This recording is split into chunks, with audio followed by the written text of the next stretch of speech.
예, 한 주일 동안 평안하셨습니까? 예.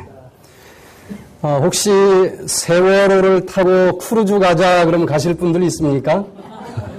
아무도 없어요. 세월호가 무슨 뜻인가 하고 보니까 가는 세월, 그 세월인 줄 알았더니 그 세월호가 아니고 세상을 초월한다라고 하는 뜻으로 세월호라고 이름을 줬대요. 껍데기만 세월호인데 정말 그 이름 뜻처럼 이 세상을 초월할 수 있는, 이 세상은 잠깐 왔다 가는 나그네에 지나지 않고 우리는 세상을 초월하는 이 배를 타고 저 하늘 본향까지 가야 된다. 참 이름은 괜찮지 않습니까? 껍데기만 그런 이름을 가지고 있는 것이 아니고 정말 그런 배가 있다고 하면 우리가 제일 먼저 타야 되지 않겠습니까? 구원파의 교리도 정말 껍데기는 너무나 멋있는데 그 알맹이가 구원의 복음으로 가득 차 있느냐, 이게 문제 아니겠습니까?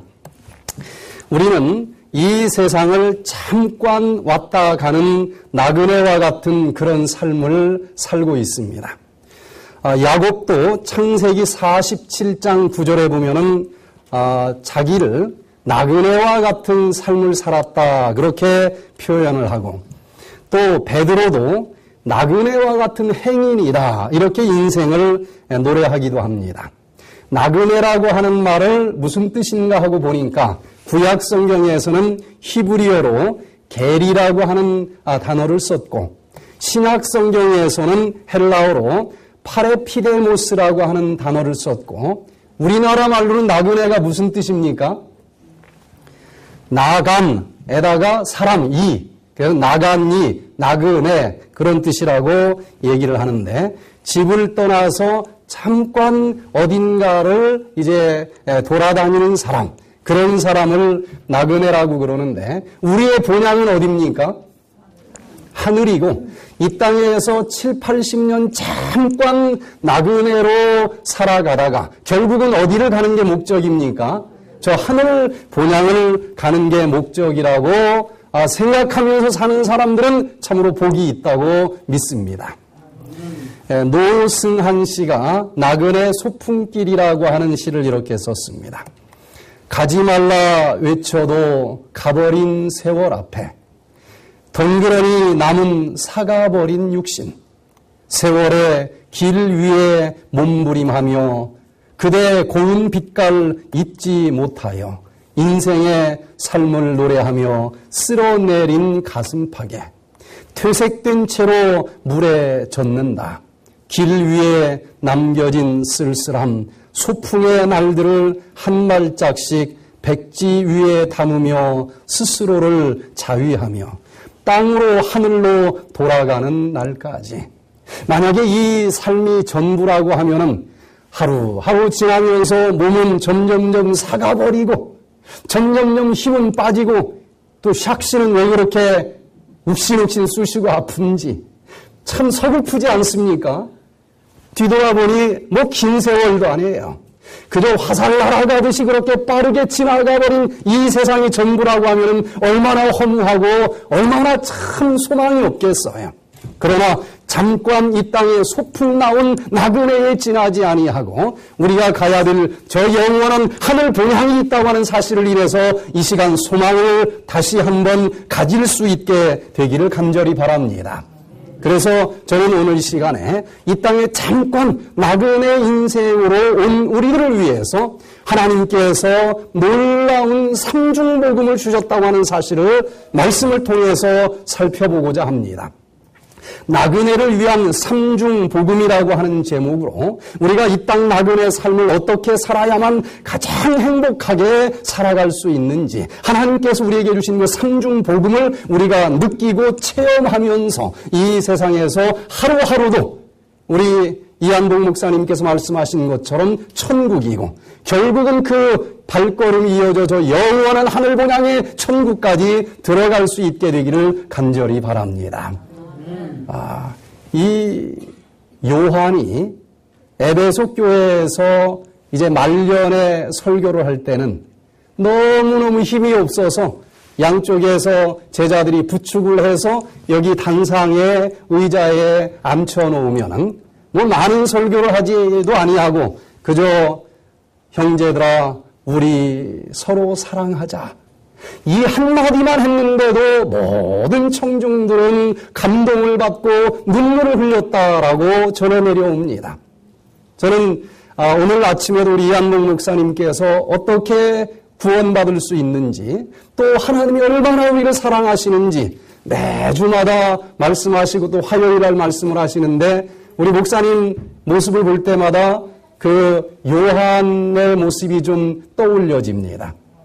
젊었을 때 하는 설교는 뭐 그 말씀대로 살았는지 안 살았는지 여러분 솔직히 모르지 않습니까? 그런 한평생 다 말씀대로 사셨고 정말 일평생의 체험을 통해서 우러나는 그 구원의 노래를 들려주는 그 시간이 참 얼마나 감동적인지 일평생 그 숨결 하나하나가 설교가 되어서 참으로 이 땅에서 우리는 천국을 맛볼 수 있다. 구원의 기쁨을 우리는 누릴 수 있다. 그런 설교를 어디서 들을 수 있겠습니까?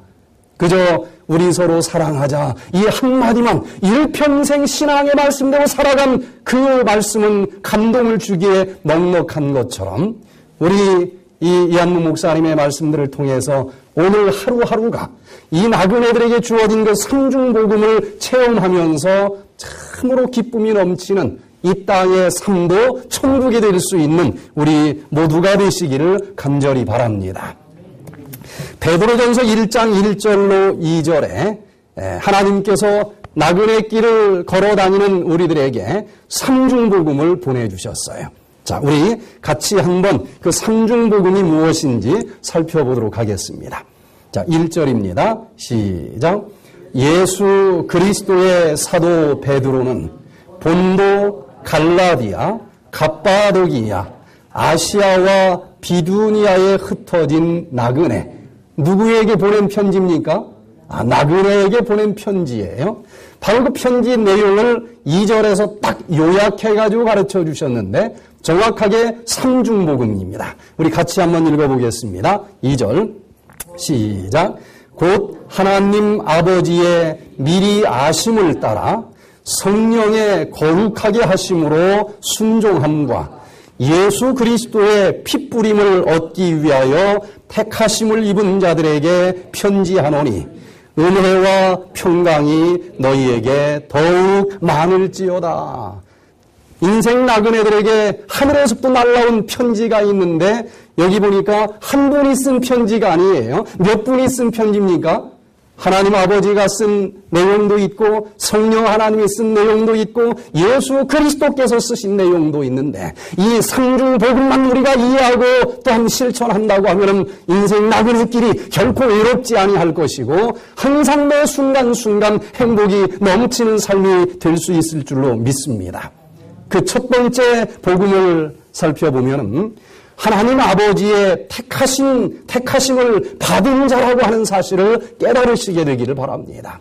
우리가 그저 이 세상에서 고아처럼 의롭게 살아갈 자들이 아니고 당신은 하나님의 아버지께서 택함을 해주신 놀라운 하나님의 자녀라고 하는 사실을 깨닫는 것이 첫 번째 복음인 것입니다. 여기 베드로전서 1장 2절에 보니까 곧 하나님 아버지의 미리 아심을 따라 한국어로 번역한 것은 좀 이렇게 간격이 있지만 원어를 보면은 하나님 아버지의 미리 아심을 따라 택하심을 입은 자들에게 편지한다 그랬습니다. 여러분 하늘 아버지께서 우리를 택하셨다라고 하는 놀라운 사실을 오늘 이 순간 깨달을 수 있게 되기를 간절히 바랍니다. 하나님께서 택하셨다라고 하는 것은 도대체 무슨 뜻일까? 베드로전서 2장에서 다시 구체적으로 우리를 어떻게 택하셨는지 베드로는 부연 설명을 해주고 있습니다. 자, 베드로전서 2장 9절에 있는 말씀 읽기만 해도 가슴이 설레이는 놀라운 복음인데 우리 한번 같이 읽어보도록 하겠습니다. 시작. 오직 너희는 택하신 족속이요 왕같은 제사장들이요 거룩한 나라요 그의 소유된 백성이니 이는 너희를 어두운 데서 불러내어 그의 기이한 빛에 들어가게 하신 자의 아름다운 덕을 선전하게 하려 하심이라.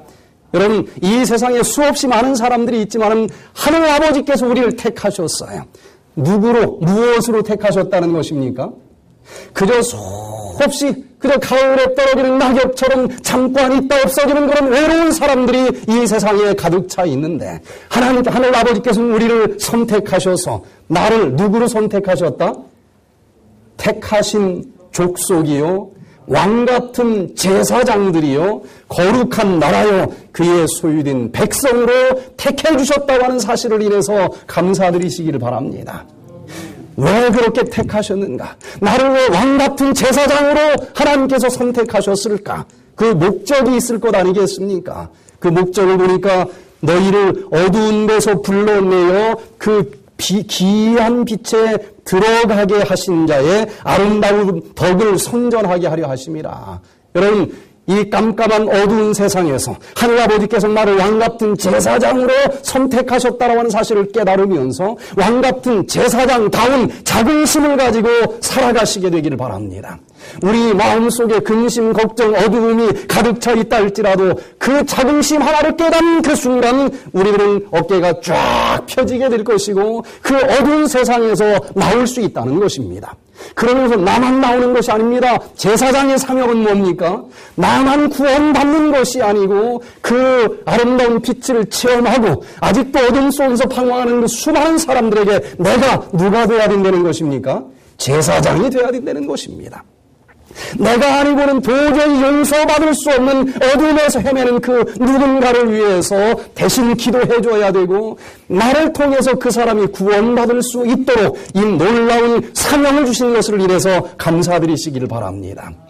내가 무엇이고 한데 그저 내 생명 하나도 정말 어떻게 오물조물하기도 힘든 이 힘든 세상인데 하나님께서는 나를 제사장으로 삼아주셔서 내가 구원받아 기쁨이 넘치는 삶을 살 수 있게 하셨을 뿐만 아니라 나를 통해서 누군가를 구원할 수 있다.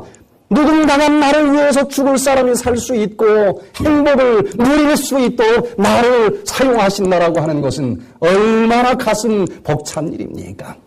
오늘 다시 한번 왕같은 제사장으로 하나님께서 나를 택해 주셨다고 하는 사실을 깨달으면서 어깨를 한번 쫙 펼쳐보시기를 바랍니다.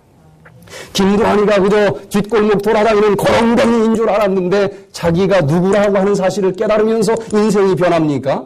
김좌진 장군의 아들이라고 하는 사실 하나를 깨달으면서 그 자긍심 하나로 그런 뒷골목 거렁뱅이에서 일개 이 한 나라의 국회의원이 되기까지 했다고 하는 것을 알게 됩니다. 야곱은 거렁뱅이였습니다. 빈털터리가 된 사람이었어요. 그리고 그 당시 세계 최강대국인 이 애굽에 빌어먹으러 들어갔지 않습니까? 성경을 보면은 빌어먹으러 들어갔으니까 거렁뱅이예요.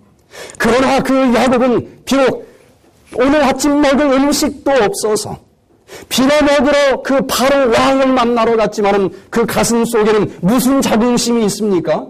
나는 왕같은 제사장이다. 왕같은 제사장이다.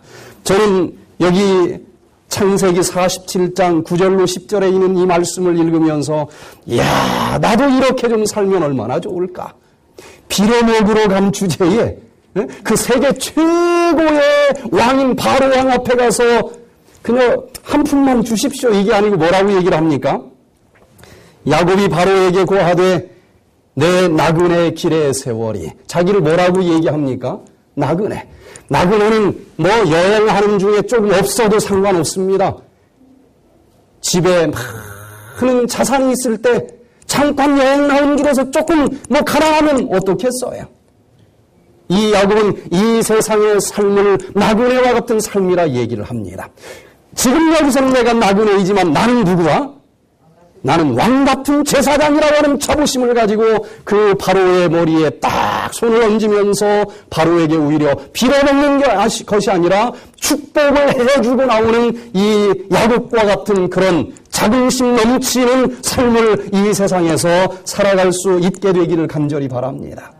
내 마음속에 여러 가지 쓰레기들이 있다고 하면은 다 정리하고 버릴 것 버리고 정말 하나님께서 나에게 왕같은 제사장으로 선택해 주셨다고 하는 그 놀라운 편지를 발견하면서 가슴이 벅차오르는 그런 구원의 경험을 한번 같이 느껴볼 수 있게 되기를 간절히 바랍니다.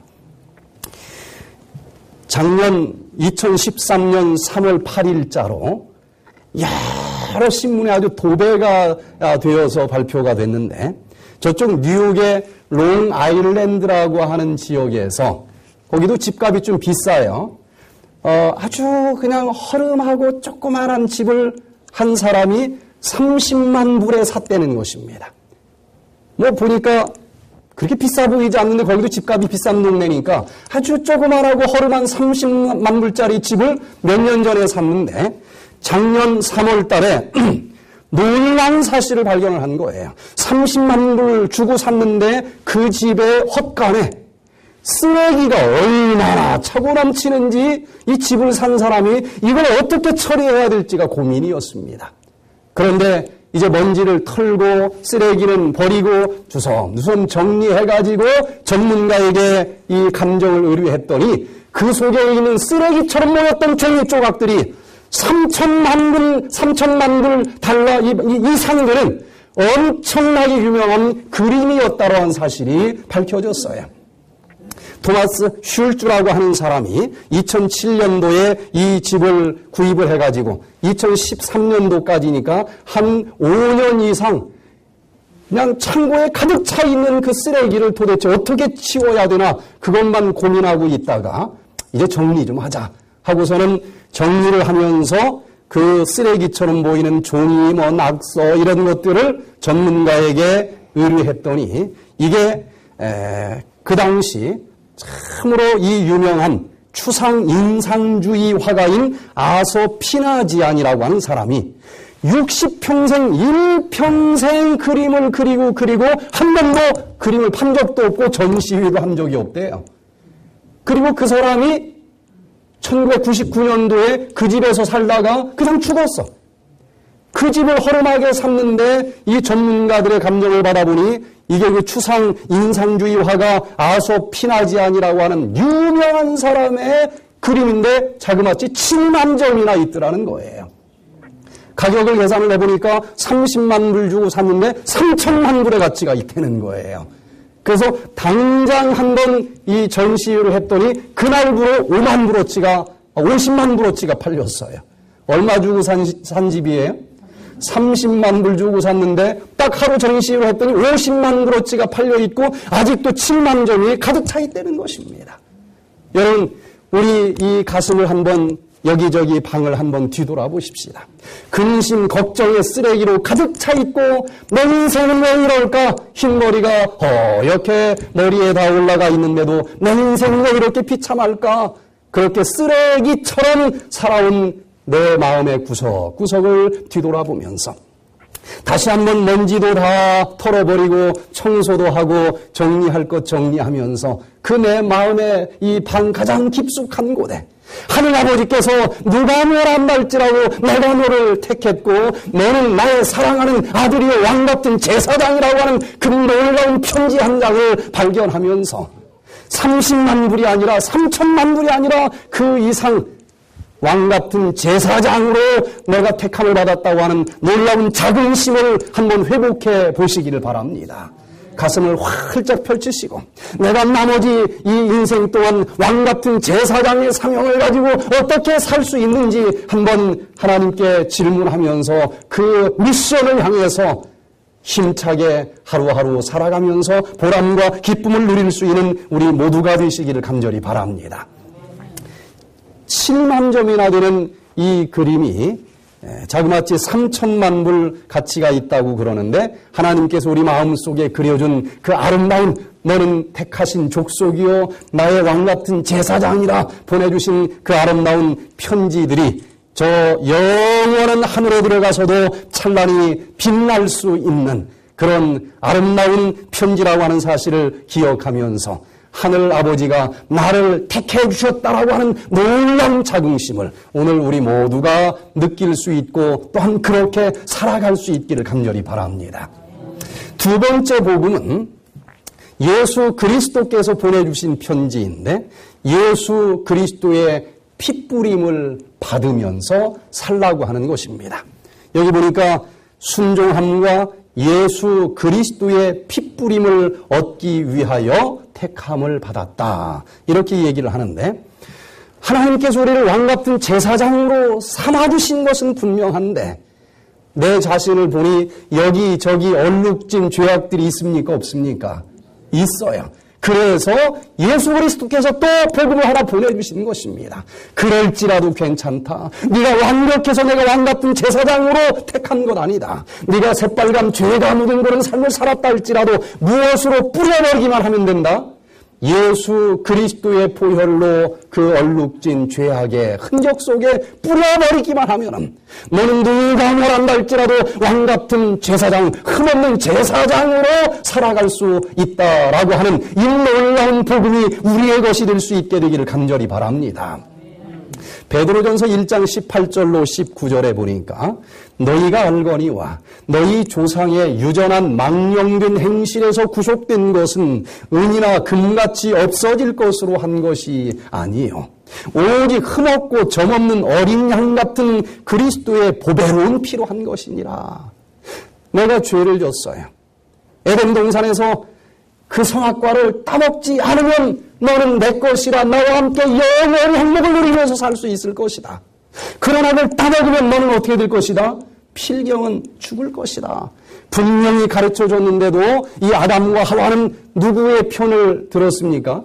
사단의 편을 듣고 따먹어버렸어요. 사단의 이제 이 자식이 된 것입니다. 죽을 수밖에 없는 운명이 빠지게 된 거예요. 그렇지만 그 예수님께서는 우리를 구속하셨다 그랬습니다. 구속이라고 하는 원어를 보니까 헬라어로 루트루라고 하는 단어를 썼는데 루트루라고 하는 것은 이미 팔려갔어요. 그냥 뺏어갈 수는 없는 것입니다. 팔려간 사람에게 그에 합당한 몸값을 지불하고 샀다. 이런 뜻입니다. 그런데 우리가 죄를 지으면서 사단에게 팔려가 죽을 수밖에 없는 그런 운명이지만 하나님께서는 우리를 왕같은 제사장으로 삼기 위해서 그에 상응하는 값을 지불했다는 것입니다. 그런데 무슨 값을 지불하고 우리를 구속했을까? 여기 보니까 은이나 금 같은 없어질 것을 지불하고 산 게 아니라 그런 피조물로 나를 살 수가 없습니다. 여기 오직 나를 살 수 있는 값어치는 무엇밖에 없다? 오직 흠없고 점없는 어린 양 같은 그리스도의 보배로운 피로 한 것이라. 나를 위해서 어떤 사람이 죽어줘도 안 된다는 거예요. 나를 위해서 어떤 천사가 죽어줘도 안 된다는 것입니다. 하나님께서는 나를 얼마를 주면은 다시 살 수 있을까? 값어치는 같아야 거래가 될 것 아니겠습니까? 이 세상 그 어떤 것으로도 지불한 것이 아니고 누구의 값으로 지불을 했어요? 예수님의 목숨으로 지불을 했습니다. 그 얘기는 나를 천사의 값어치 정도로 본 것도 아니고 나를 어떤 양의 값어치 정도로 본 것도 아니고 나를 누구만큼 값어치 있는 자로 도와주셨다는 것입니까? 창조주이신 예수님만큼 값어치 있는 자로 나를 도와주셨다고 하는 사실을 인해서 감사드리시기를 바랍니다. 그 예수님께서 피를 흘리며 생명은 피에 있는데 그 피가 뿌려지면서 나의 모든 죄값을 갚아주시고 구속하셨고 나를 구원해 주셨다라고 하는 사실을 인해서 감사드리시기를 바랍니다. 나를 다시 구원하기 위해서 예수님께서 지불한 그 값어치가 얼마나 엄청난 것인지 우리는 그저 십자가를 바라보면서 이론적으로만 십자가로 내가 구원받았다고 그러는데 예수님께서 지불한 그 값어치가 얼마나 엄청난 것인지 그가 찔리는 우리의 허물을 인함이요 그가 상하는 우리의 죄악을 인함이라. 그가 징계를 받음으로 우리가 평화를 누리고 그가 채찍에 맞음으로 우리가 나음을 입었도다. 내가 죄 지은 것만큼 내가 죽어 마땅한 것만큼 예수님께서 대신 지불해 주셨다는 것입니다. 대신 채찍을 맞아 주셨다는 거예요. 그 채찍을 맞으면서 예수님께서 겪으신 그 고통이 얼마나 엄청날까. 우리가 말로라 형용할 수 없고 느낄 수가 없지만 한 의학자가 성경의 말씀을 토대로 예수님께서 나를 위해서 대신 채찍을 맞으시고 십자가를 짊어졌다고 하는 것이 얼마나 엄청난 고통일까 의학적으로 분석을 해서 발표한 글이 있습니다. 이 내용을 보면 예수님께서 무수하게 채찍으로 나를 대신해서 맞으셨다. 그렇게 성경은 기록되어 있는데 보니까 이 채찍은 예수님이 그렇게 맞은 채찍은 나무 손잡이가 있고 그 끝에 39가닥의 가죽을 비비비비비 꼬여서 묶어놓은 가죽 채찍이 거기에 연결되어 있었다고 얘기를 합니다. 그런데 그 가죽 채찍 39가닥도 참으로 맨 등을 칠 때 아팠겠지만 잔인하게도 그 끝에는 여러 가지 날카로운 뼈 조각, 쇠 조각을 또 달아놨다고 그렇게 묘사를 하고 있습니다.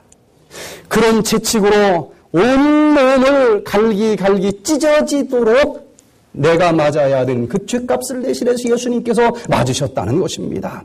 그렇게 채찍으로 맞게 될 때 피와 조직이 찢어지고 근육 속의 혈관들이 터지고 몸의 구석구석에서 피가 고이도록 그렇게 돼 있다고 의학자의 눈으로 볼 때는 분석을 합니다. 그래서 성경에 보면 시편 129편 3절에 밭 가는 자가 내 등을 갈아 그 고랑을 길게 지었도다. 얼마나 잔인하게 나의 죄 때문에 예수님이 맞아야 됐는지 예수님의 등짝은 밭 가는 농부들이 이 밭을 이랑을 갈기 다 이렇게 이 길게 파놓은 것처럼 예수님의 등짝이 그 채찍으로 다 갈기 찢어졌다라고 성경은 묘사를 하고 있습니다. 그렇게 밤새 채찍으로 맞은 다음에 예수님께서는 20km가 넘는 그 십자가 나무를 짊어지고 비아돌로사 14군데를 거쳐서 골고다 언덕까지 올라가시는데 예수님은 이미 너무 많은 피를 흘렸어요. 탈수 증세가 있었기 때문에 그 20km 그 넘는 나무 토막을 짊어지고 걸어갈 만큼 그렇게 힘이 없었습니다. 그래서 다른 사람이 대신 져줘야만 될 정도로 이미 만신창이가 됐다는 거예요. 그래서 십자가의 그 무게로 채찍으로 찢어진 등의 상처가 다시 아물기도 전에 또 뭉개지고 찢어지고 하면서 골고다 언덕까지 가야 됐습니다. 그 의사는 성경의 내용을 분석을 하면서 아마 예수님께서는 저혈당 쇼크로 죽은 것 같다. 이렇게 사망 원인을 분석을 하는데 저혈당 쇼크 상태가 뭔가 심장이 더 이상 피를 퍼올리지 못할 정도의 상황이 왔다는 거예요. 또 혈압이 떨어지게 되면 정신이 몽롱해진다는 것입니다. 피가 너무 많이 빠져나갔기 때문에. 그 다음에 신장은 남아있는 피의 양을 유지하기 위해서 소변을 만드는 일을 중단합니다. 그래서 몸은 흘린 피를 보충하기 위해서 액체를 요구하기 때문에 이 탈수증이 오니까 이 목이 마르다라고 얘기할 수밖에 없다는 것입니다. 그런데 이제 그 골고다 언덕까지 올라가서 그 로마 병령들은 잔인하게 그 갈기갈기 찢어지고 피덩이가 막 나온 데다가 하얀 옷을 입혔는데 이것을 인정사정 없이 또 옷을 벗겨버렸어요.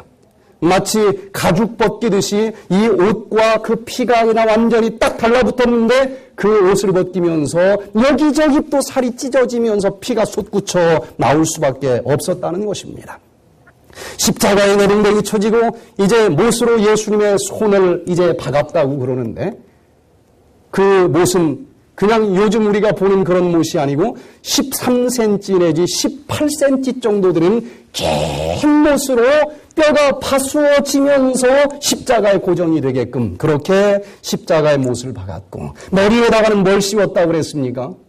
가시면류관 씌웠다고 그랬는데 그 가시면류관 성지순례하면서 보니까 그 가시 하나하나가 웬만한 못만큼 큽니다. 웬만하면은 못으로 사용할 만큼 그렇게 예리한 그런 가시면류관을 관자머리 위에다가 푹 씌워버렸으니까 머리 위에서 또 피가 줄줄 새나왔을 수밖에 없을 거예요.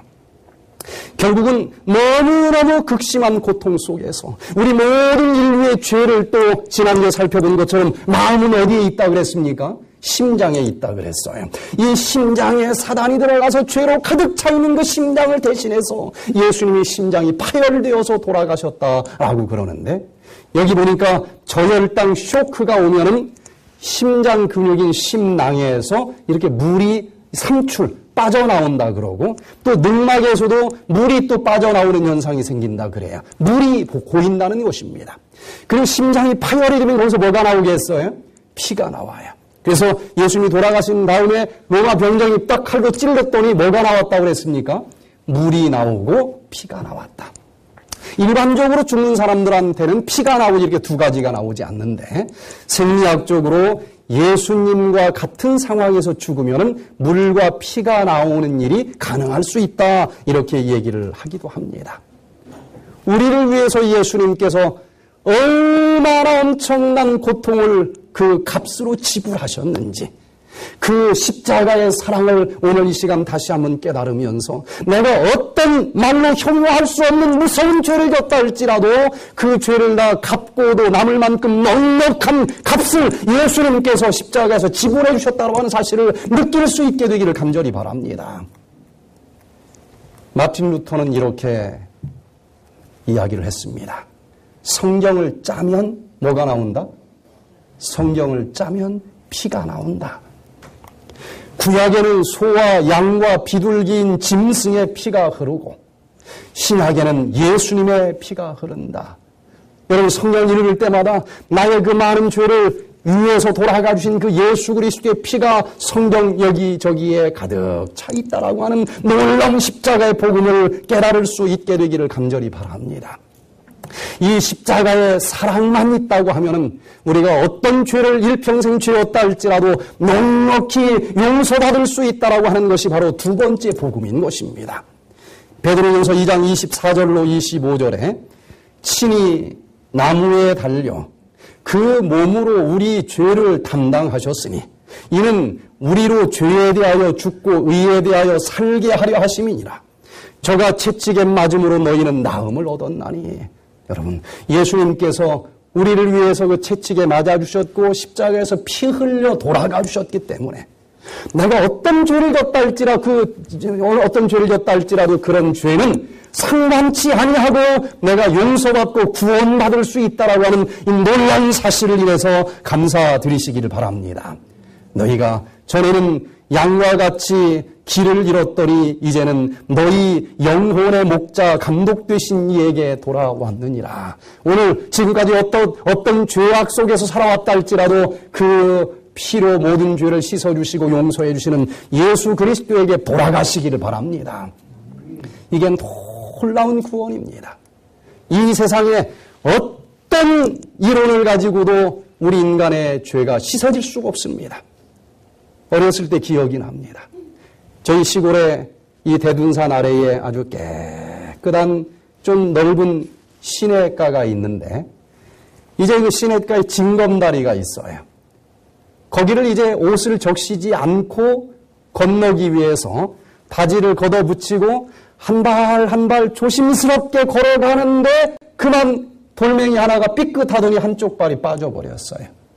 얼마나 조심스럽게 반절을 넘어갈 정도로 걸었는데 그만 한쪽 양발이 젖어버린 것입니다. 그럼 그 다음에 어떤 행동을 주로 합니까? 나머지 한쪽 양말이라도 안 적시기 위해서 끝까지 조심조심 걸어갑니까? 제 경험으로는 이왕 뭐 한 몸? 이왕 버린 몸. 그러면서 그냥 첨벙 그냥 걸어갔던 기억이 나는데 그게 사람의 심리입니다. 죄를 졌을 때 처음에 짖기가 어렵지 하나만 내 몸에 죄악의 물이 튄다 할지라도 이왕 버린 몸하고 자포자기 할 수밖에 없는 것이 우리 인간의 심리가 되는 것입니다. 그렇게 한쪽 발이 젖은 사람에게 너 나머지 한쪽 발이라도 적시지 않도록 제대로 좀 깨끗하게 살아라. 소용이 없습니다. 그러나 예수님께서는 그 순간 그래, 네가 어떻게 걸어왔다 할지라도 네가 어떤 실수를 했을지라도 한쪽 양말 젖은 것 내가 십자가의 보혈로 깨끗이 씻어줄게. 네가 지금까지 죄악의 물속에 젖어든 그 발음 내가 더 이상 묻지 않겠다. 완전히 내가 용서해 주겠다. 그러니 지금부터 다시 한번 제대로 걸어봐. 이게 십자가의 위대한 복음인 것입니다. 지금까지 내 마음속에 내가 살아오면서 지었었던 그 수많은 죄악의 흔적들이 있다 할지라도 그 과거를 묻지 않고 모든 걸 십자가의 보혈로 다 씻어주시고 지금부터만 다시 한번 열심히 살아보거라. 이렇게 우리에게 가르쳐주고 계시는 십자가의 핏부림이 우리 모든 마음속에 오늘 전해질 수 있기를 간절히 바랍니다. 그 십자가의 복음은 우리를 변화시켜 줄 수 있는 힘이 있습니다.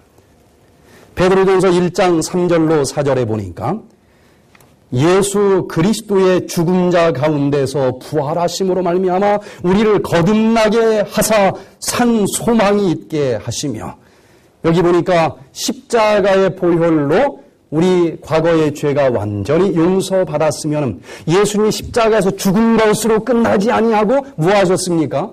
다시 부활하신 것처럼 우리 역시 새로운 생명으로 부활할 수 있다는 거예요. 왕같은 제사장으로 부활할 수 있다는 것입니다. 그것이 우리에게 무슨 소망이 될 수 있다? 산 소망이 될 수 있다. 여러분, 예수 그리스도의 핏부림의 복음만이 이 죄인을 의인으로 거듭나게 할 수 있다고 한 사실을 인해서 감사드리시기를 바랍니다. 제가 고등학교 때 있었던 일인데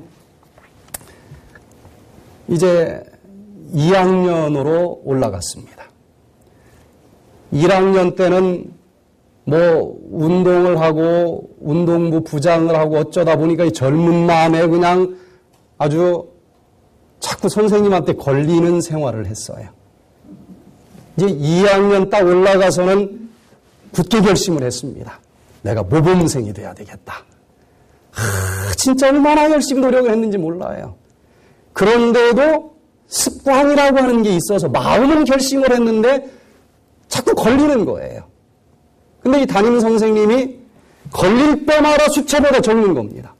그때 이렇게 혼내키질 않고 그냥 딱 걸리면 말도 안 하고 적기만 해요. 그래도 한 번 걸렸을 때는 어쩌다 한 번 걸렸지만 내일부터는 내가 진짜 안 지키도록 잘 살아야 되겠다.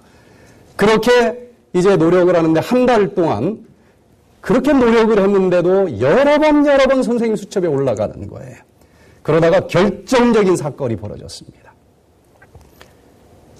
운동부실에서 혼자 담배를 입에 딱 물고 있는데 선생님이 제대로 문을 열고 들어온 거예요. 아주 현장범으로 그냥 걸린 겁니다. 그런데도 또 말을 안 하고 또 그냥 가는 거예요. 얼마나 이게 마음이 무거운지 그 다음날 교무실로 담임 선생님이 오라는 전달이 왔습니다. 제 마음이 어땠을까요? 하루가 지옥 같았어요. 그러다가 이제 딱 선생님이 오라고 그러는데 가봤자 할 소리 뻔할 거 아니겠습니까? 한 달 동안 잘못한 거 다 리스트 읽으면서 너 이런 놈이야 하면서 너 이제 끝났어. 그 소리밖에 들을 게 없는 것 같아요. 그래서 가기 전에 제가 결심을 했습니다.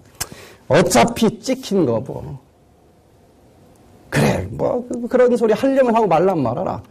그렇게 이제 마음을 단단히 먹고 이제 갔는데 딱 가니까 담임 선생님이 수첩을 꺼내더니 쭉 읽는 거예요. 너 한 달 동안 이거 많기도 해요. 이거 다 걸렸어. 그래서 저는 그냥 무감각하게 이제 들어서 이미 포기했으니까. 그런데 그 수첩을 딱 찢는 것입니다. 쫙 찢더니 꾸깃꾸깃 해가지고 쓰레기통에다 버려요.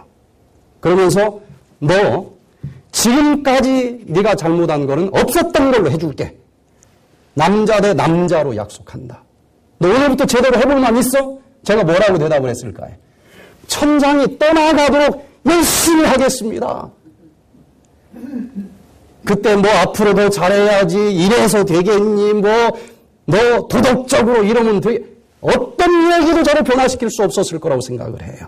그러나 지금까지 잘못되었던 모든 것들을 그냥 없었던 것으로 용서해 줄게. 오늘부터만 제대로 해봐. 이게 바로 십자가의 복음 아니겠습니까? 아니 정말 열심히 해볼 마음이 생기더라니까요. 그 선생님을 다시는 실망시켜 드리기 싫었기 때문에 나를 이렇게 믿어주는데 저렇게 멋진 성령님한테 내가 좀 제대로 좀 살아봐야 되겠다. 그때 기억이 납니다. 이게 바로 십자가의 위대한 진리라고 생각을 합니다. 지금까지 어떻게 살았다 할지라도 예수님께서는 더 잘 살아봐라, 깨끗하게 살아봐라 잔소리하지 않습니다. 예수님께서 친히 채찍 맞아주시고 그 모든 죄를 위해서 대신 돌아가 주시고 지금까지 살아온 모든 죄 내가 없었던 것으로 용서해 줄게. 오늘부터만 뭐 해라? 오늘부터는 새로 태어난 사람처럼 살아보거라. 살아볼 마음이 생기지 않습니까? 그 십자가의 복음만이 실질적으로 우리를 변화시켜 줄 수 있고 거듭나게 할 수 있다라고 하는 이 놀라운 두 번째 복음이 우리의 것이 될 수 있기를 간절히 바랍니다. 마지막으로 세 번째 복음은 성령의 거룩하게 하심을 입으라는 것입니다. 여기 성령의 거룩하게 하심을 입고 거룩한 삶을 살아라. 베드로전서 1장 14절에서 다시 풀어서 설명을 해주는데 너희가 순종하는 자식처럼 이전 알지 못할 때 쫓던 너희 사욕을 본받지 말고 오직 너희를 부르신 거룩한 자처럼 너희도 모든 행실에 거룩한 자가 되라. 기록하였으되 내가 거룩하니 너희도 거룩할지어다. 내가 거룩하니 너희도 어떻게? 거룩하게 살지어다.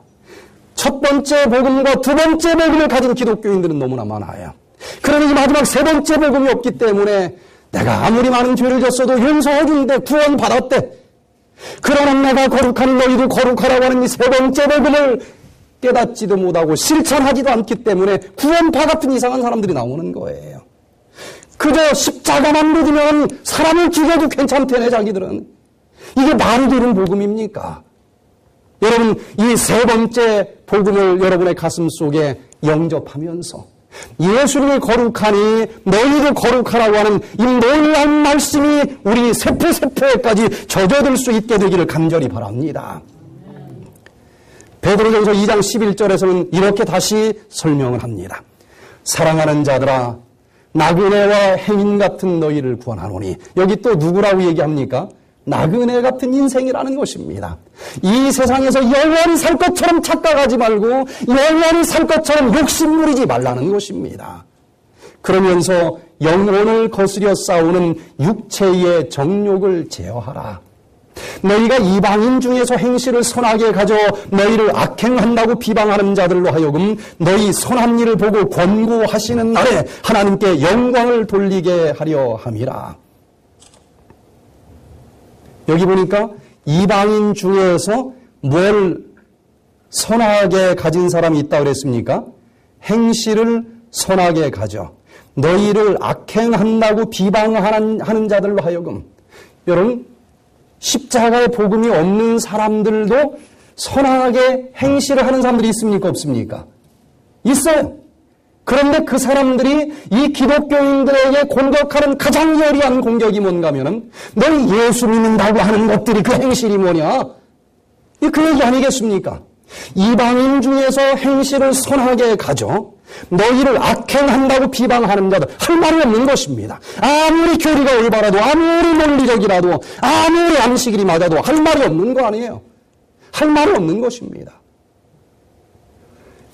십자가 복음이 위대하다는 얘기는 다른 어떤 종교의 교리를 일평생 믿는다 할지라도 이 행실이 변화되기가 어려운데 이 십자가의 복음을 믿으면 일주일에 한 번씩 만사 제쳐놓고 안식일날 이 세상을 무에서 유로 창조하신 그 창조주 하나님을 만나는 교리와 실천을 통해서 너희 못난 악인의 성품이 의인의 성품으로 재창조될 수 있다고 하는 것, 그 이론이 중요한 것이 아니고 그 신앙을 체험함으로 인해서 다른 어떤 철학과 어떤 교리로도 불가능했었던 이 성령의 열매, 사랑의 열매, 착한 행실의 열매가 맺혀야 할 말이 있는 것이지.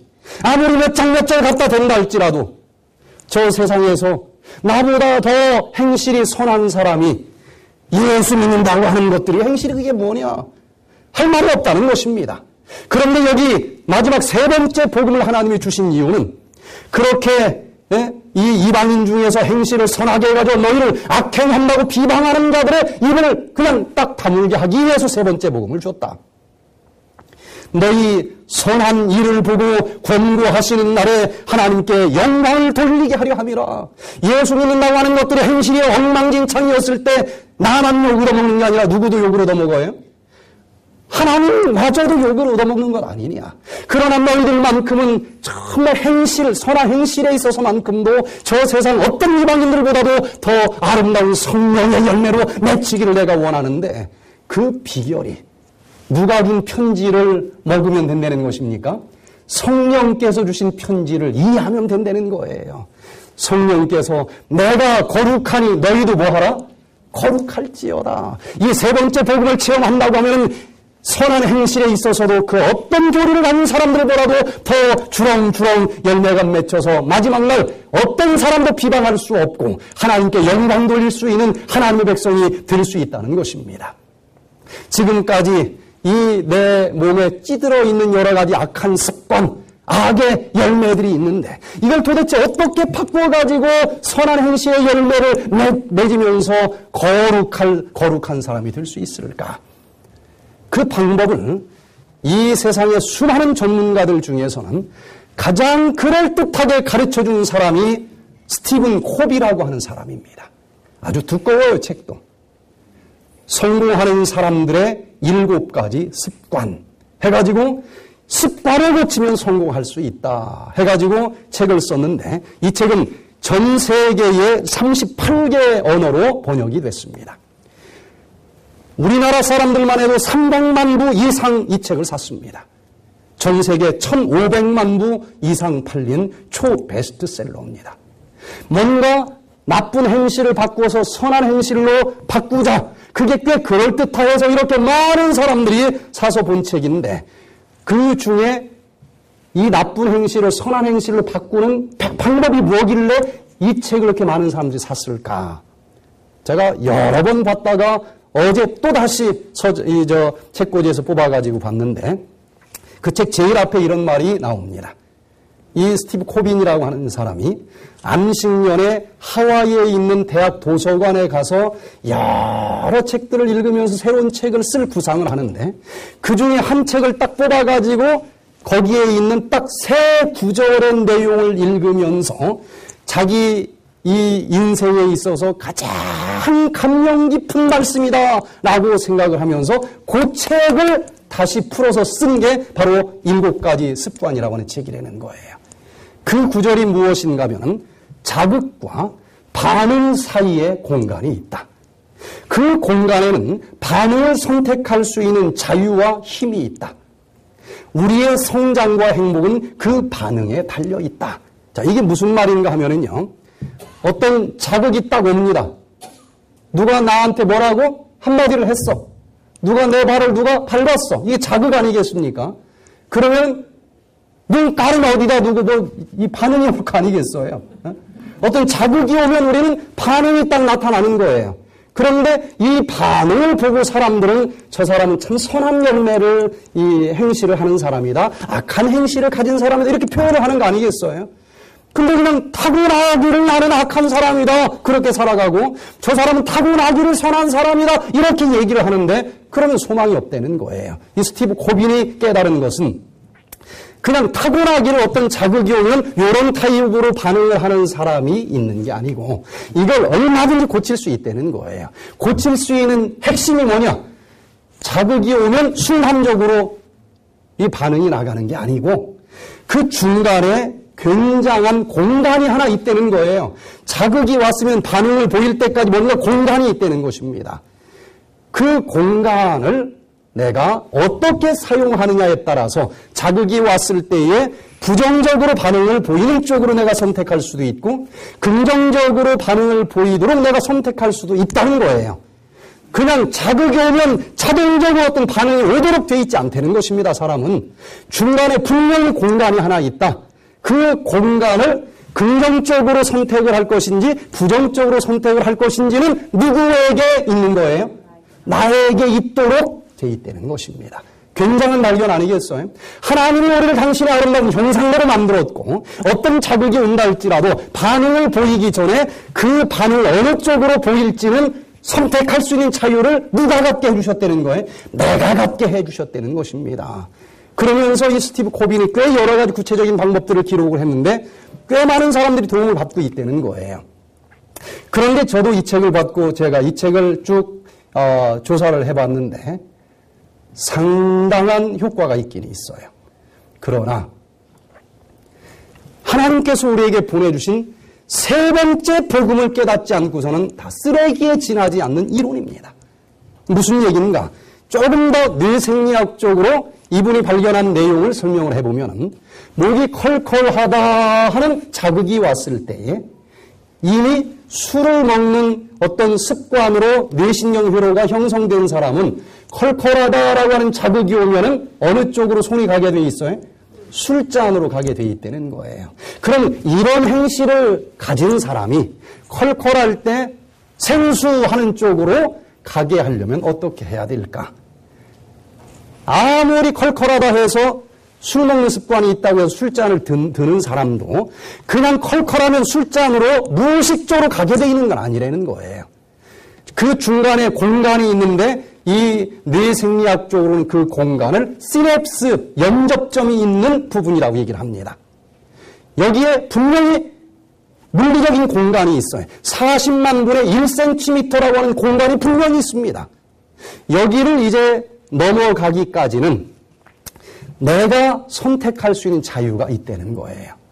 컬컬하다고 하는 자극이 왔을 때에 술 쪽으로 갈지 물 쪽으로 갈지는 누가 선택할 수 있는 중간에 공간이 있다? 내가 선택할 수 있는, 하나님이 그렇게 만들어 놨다는 거예요. 그래서 이분의 얘기는 자극이 왔을 때 잠깐 스톱 스위치를 눌러라.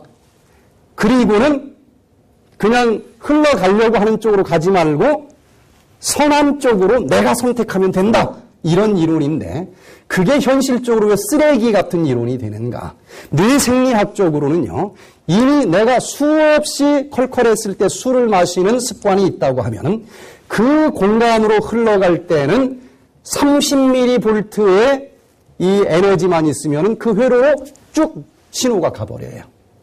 그런데 새롭게 내가 생수를 마셔야 되겠다고 하는 회로 쪽으로 이 근육이 나가게 하려면 그보다 훨씬 많은 40mV의 에너지가 있어야 옛날 습관의 회로로 가지 않고 새로운 습관의 회로로 간다는 거예요. 그러니까 똑같이 컬컬하다. 한쪽엔 술, 한쪽엔 물. 그러면 사람은 어느 쪽으로 손이 가게끔 되어 있습니까? 술 쪽으로 가게 되어 있어요. 술의 습관 회로가 있는 사람은. 아무리 스톱 스위치를 누르고 결심한다고 해도 이게 쉬운 일이 아닌 것입니다. 그런데 컬컬하다 했을 때 술 회로가 아니고 그보다 더 많은 에너지가 필요한 물 회로로 손이 뻗쳐가기 위해서는 내 속에 있는 에너지만 가지고는 100점 100패하게 돼 있다는 거예요. 그때 내 몸에 있지 아니하는 외부에서 물을 선택하도록 권고하는 새로운 에너지가 들어오면 간단하게 이 물이라고 하는 회로가 이길 수 있다는 것입니다. 여러분, 이게 바로 세 번째 복음입니다. 빌립보서 4장 13절을 한번 읽어봅니다. 시작. 내게 능력 주시는 자 안에서 내가 모든 것을 할 수 있느니라.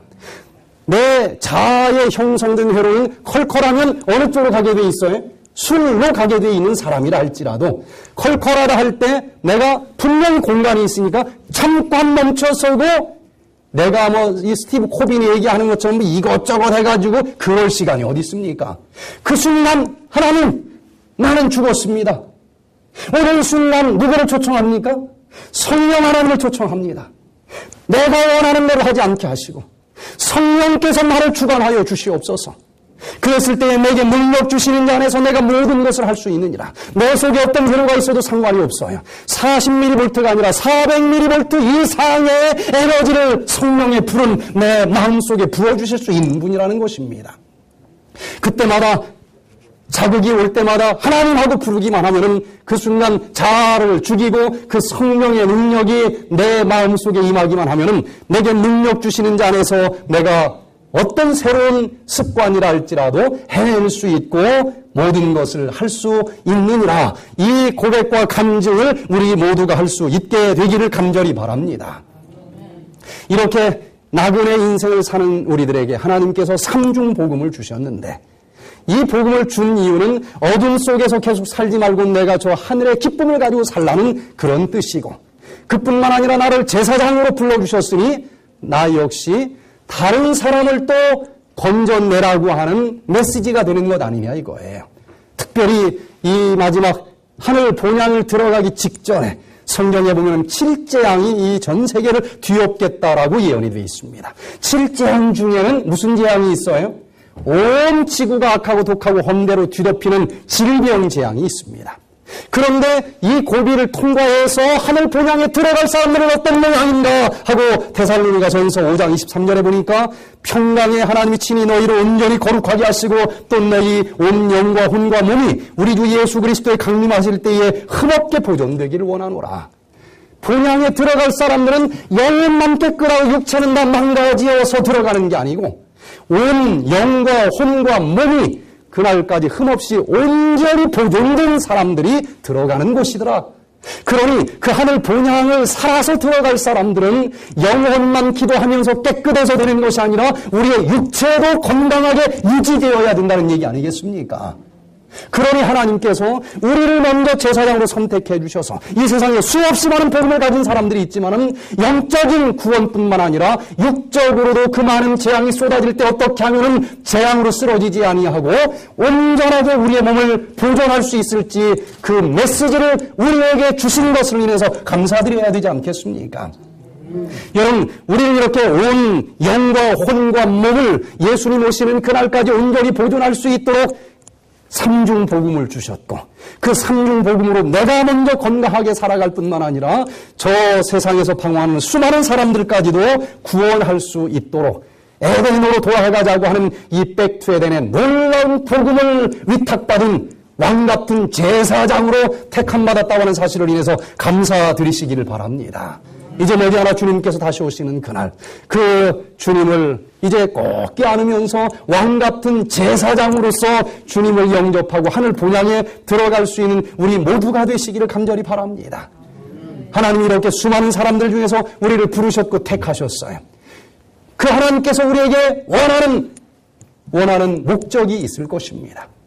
그 수많은 여인들 중에서 에스더가 황후로 선택하도록 택함을 받았습니다. 그때 여기 에스더 4장 14절에 이때에 네가 만일 잠잠하여 말이 없으면 유다인은 다른 데로 말미암아 노임과 구원을 얻으려니와 너와 네 아비 집은 멸망하리라. 네가 황후의 위를 얻은 것이 이때를 위함이 아닌지 누가 아느냐. 황후로 선택을 받았다. 이제 유다인들이 다 죽게 생겼는데 네가 나가서 이들을 살려야 되지 않겠느냐. 이때를 위해서 네가 선택받은 것 아니냐. 네가 만약에 거절하면은 하나님께서는 촛대를 옮겨서 다른 사람에게 이 사명을 주실 것이다. 여러분, 하나님께서 이 마지막 때 정말 절체절명의 시기에 우리를 왕같은 제사장으로 불러주셨어요. 우리가 일어나야 될 때가 되지 않았습니까? 우리가 그 사명을 감당하지 못하면은 하나님께서 촛대를 옮기셔서 다른 사람에게 이 사명을 감당하셔서라도 예수님 오시는 그날 마지막 살아남을 당신의 백성들을 준비시킬 수 있을 줄로 저는 믿습니다. 여러분, 이제 일어나서 우리의 사명을 가지고 외치고 저 어둠 속에서 죽어가는 수많은 사람들을 살릴 수 있는 우리 모두가 되시기를 간절히 바랍니다. 짐 엘리엇이라고 하는 젊은 선교사가 있었습니다. 그는 휘튼 대학에서 아주 공부를 잘하는 우등생이었어요. 대학 2학년 때에 저 라틴 아메리카 남미에 있는 예수님을 전혀 모르는 그 부족에게 가서 예수님의 복음을 전해야 되겠다고 하는 미션을 기도하는 가운데 받았습니다. 경비행기를 사가지고 그 예수님을 전혀 모르는 부족이 어디 살까? 보니까 아우카 부족이라고 하는 사람들이 예수님 예자도 못 들어본 부족이라는 거예요. 그 사람들이 어디 사는가 계속 경비행기로 찾았습니다. 그 와다니족은 예수님을 전혀 모를 뿐만 아니라 흉포함이 아주 전설적이었습니다. 이 와다니족이라고도 불려졌는데 절반 이상이 그 와다니족이 나머지 와다니족을 칼로 찔러서 죽이는 거예요. 자기 부족까지도 칼로 죽일 정도로 그렇게 잔인 무도한 그런 부족이었습니다. 예수님을 전혀 모르고 서로 이렇게 막 닥치는 대로 죽이다 보면은 그 부족이 멸종당할 것 같다는 것을 이제 알게 되면서 이 부족에게 예수님의 사랑을 좀 전해야 되겠다. 그래서 이제 준비를 합니다. 그런데 기다릴 시간이 없다는 거예요. 그래서 그 준비하는 가운데 아들이 물어봅니다. 아들이 이제 아빠에게, 아빠, 그 와다니족에게 선교하러 갔다가 그 잔인한 사람들이 아빠에게 창을 겨누고 공격을 하면 총을 쏠 거야? 하고 질문을 합니다. 그랬더니 이 아빠가, 아들아, 우리는 와다니족에게 총을 쏠 수 없단다. 그들은 천국에 들어갈 준비가 안 되어 있잖아.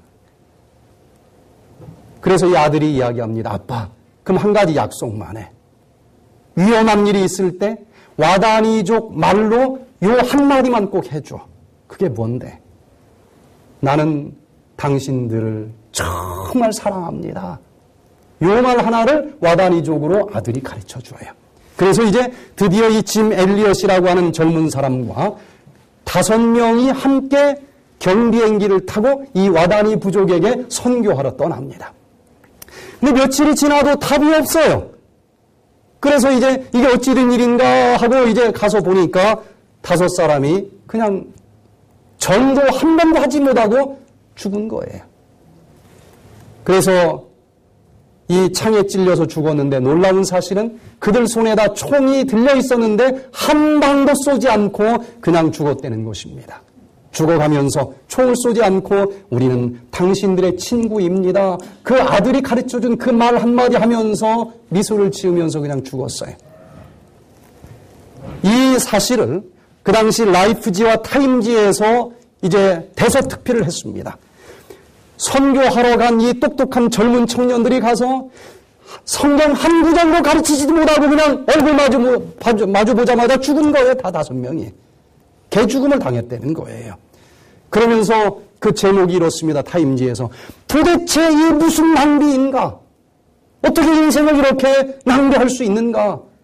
그렇게 쓰면서 그 중에 한 기자가 엘리엇의 이 젊은 과부가 됐잖아요. 이 아내에게 이제 인터뷰를 하면서 이 세상에 도대체 이 무슨 낭비입니까? 그렇게 이제 말을 했더니 그 부인이 뭐라고 대답을 했는가 하면은 낭비라니요? 남편은 어렸을 때부터 이 순간을 위해서 준비한 사람입니다. 그는 이제야 그 꿈을 이룬 것뿐입니다. 그러면서 이제 그 엘리엇의 젊은 아내와 나머지 또 젊은 아내들이 남편을 죽인 그 잔악무도한 와다니족의 마을을 다시 찾아갑니다. 그런데 이 잔인한 사람들이지만 여자들은 안 죽였다는 거예요. 한 5년 동안 열심히 사랑으로 봉사를 했어요. 정말 사랑으로 봉사를 했습니다. 그랬더니 어느 날 와다니족 추장이 그 부인에게 질문을 했어요. 당신은 누구이고 우리를 위해서 이렇게 애써 수고하는 이유가 무엇입니까? 그랬더니 그 부인이 이렇게 대답을 했습니다. 나는 5년 전 당신들이 죽인 그 남자의 아내입니다. 그러나 우리가 다시 여기 오게 된 이유는 남편이 당신들에게 들려주기를 원했던 말을 여러분의 말로 전해주기 위해서 왔습니다. 와다니족의 말을 배웠어요. 내 남편이 여기 와서 당신들에게 무슨 말을 하려고 했는지 아십니까? 그 말을 다 하지도 못하고 당신들에 의해서 죽었는데 우리가 그 남편이 다 들려주지 못한 그 말을 들려주기 위해서 왔습니다. 우리 남편이 무슨 말을 당신들에게 하기를 원했는 줄 아십니까? 하나님은 당신들을 사랑하십니다. 이 말을 하려고 했던 것입니다. 이 사랑에 그 와다니족 모두는 회개를 했고 와다니족 모두가 그리스도를 영접하게 됐습니다. 그리고 그 짐 엘리엇을 창으로 찔러서 죽인 그 청년은 회개하고 그 와다니족 마을의 담임 목사가 됐습니다. 여러분, 결코 쓸데없는 일이 아니었다는 거예요. 짐 엘리엇이 다녔던 그 휘튼 대학 기숙사에서 그 짐 엘리엇의 일기장이 나중에 발견이 됐는데 이런 글이 적혀 있었습니다. 결코 잃어버릴 수 없는 것을 얻기 위해 지킬 수 없는 것을 버리는 자는 절대 어리석은 자가 아니다. 결코 잃어버릴 것이 없는 영원한 하늘의 생명을 얻기 위해서 이 땅에서 그저 썩어 없어질 것을 희생하고 버리는 것, 그것 절대로 어리석은 일이 아니라는 것입니다. 제게 다시는 영원히 썩어지지 않을 것에 바치는 나의 희생을 어리석다고 말하지 마십시오. 여러분, 저 영원한 생명을 위해서 이 땅에서 썩어 없어질 어떤 것을 우리가 희생한다 할지라도 그건 절대로 어리석은 일이 아니라고 하는 사실을 기억하시기를 바랍니다. 이제 우리는 이 나그네들에게 주어진 삼중 복음을 받은 놀라운 축복의 사람들입니다. 이 복음을 나가서 이 짐 엘리엇처럼 전해야 되지 않겠습니까? 우리가 오늘 이렇게 새로운 이 팜플렛을 오늘 이제 인쇄를 했습니다. 7월 7일부터 영적으로 육적으로 혼적으로 예수님 다시 오시는 그날 온전히 살아남기 위한 놀라운 복음의 초청장을 만들었습니다. 이것을 우리가 오늘 식사를 한 다음에 1시간이라도 여기저기 마켓에 흩어져서 이걸 나누어주는 일을 하려고 합니다. 이거 나눠줘서 뭐 누가 오겠어? 그렇게 생각을 하지 마시기를 바랍니다.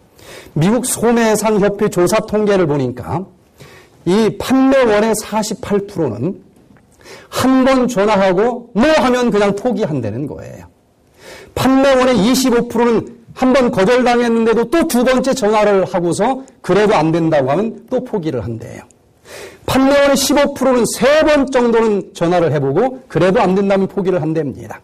그런데 전체 판매원의 12%는 몇 번을 거절한다 할지라도 끈질기게 전화를 해서 이 사람들은 결국은 그 물건을 판매하는 사람들이라는 거예요. 이 12%가 그 회사에서 판매하는 80%의 물건을 판매한다는 것입니다. 한두 번 거절당한다고 하는 것 때문에 포기해서는 보이는 물건 팔기도 어려운데 보이지 않는 복음을 어떻게 전할 수 있겠어요? 전 지난주에 우리 신명승 집사님과 식사를 하면서 참 감동적인 얘기를 들었습니다. 대학을 다니는 딸이 이 하나님의 말씀을 기록한 책을 파는 아르바이트를 하는데, 문서 전도를 하는데 요즘 교회 책 돈 주고 사줘도 안 읽어요. 근데 이걸 돈을 받고 파니 이게 쉬운 일이겠습니까? 이걸 해서 파는데 하루는 전화가 와서 아빠 오늘 나 얼마 벌었는 줄 알아? 800불 벌었어. 그래서 우리 집사님이 물어봤대요. 너 몇 집을 방문하면 한 집 정도 이렇게 반응이 있고 파느냐 그랬더니 100집을 두드리고 다니면은 뭐 욕하는 사람 꺼지라 문 닫고 별 사람 다 있을 거 아니겠어요. 100집을 두드리면 그중에 한 집이 반응이 있다고 대답을 하더라는 거예요. 굉장한 일 아닙니까? 그 젊은 이 여학생이. 여러분, 이 복음을 전하는데 100집을 두드려서 한 사람도 반응이 없지만 포기하지 않고 전하는 이 짐 엘리엇과 같은 사명감을 가지고 우리도 우리가 가진 이 엄청난 복음을 전할 수 있기를 바랍니다. 네, 예. 그래서 요 팜플렛을 말 잘 못해도 괜찮아요. 전해주세요. 어떻게 성령께서 역사하실지 모르는 것입니다. 주님께서 천천만만의 천사들과 함께 이 땅에 다시 올 날이 멀지 않았습니다. 우리가 받은 이 엄청난 사명을 다시 깨달으면서 우리 인생 나그네들에게 주신 하늘의 삼중 복음을 다시 한번 가슴속에 새기면서 야곱처럼 왕같은 제사장의 자긍심을 가지고 일어나 이 빛을 전할 수 있는 우리 모두가 되시기를 간절히 바라면서 오늘 말씀을 마치겠습니다.